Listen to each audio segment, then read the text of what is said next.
Қайырлы күн, қымбатты менің көрермендерім. Менің каналыма қош келдіңіздер.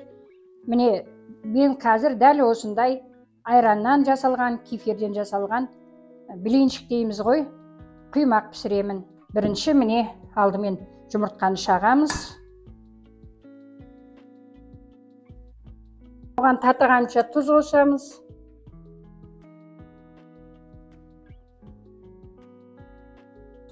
Енді айранымызды құямыз. Менде 1 литрлік айран.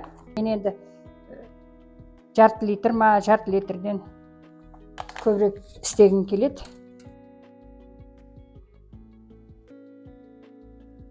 Енді оған қант саламын.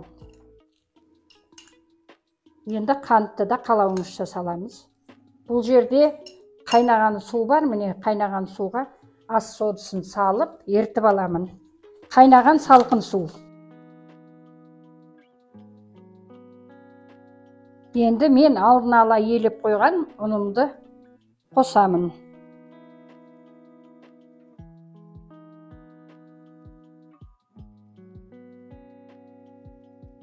Сұйық май құямыз.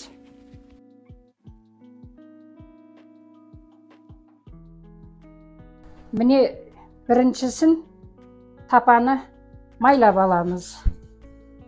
Одан кейінгісін майлаудың қажеті жоқ, себебі өзінде май бар.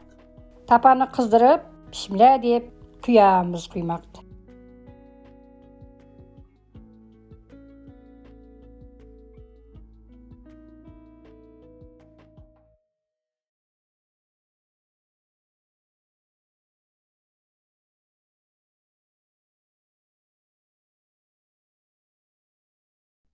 Міне менің айраннан жасаған құймағым дайын болды.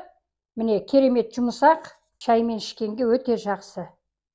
Егер де менің видеом ұнаса, лайк басып тіркеліп кетіңіздер. Келесі кездескенше аман есен болыңыздар.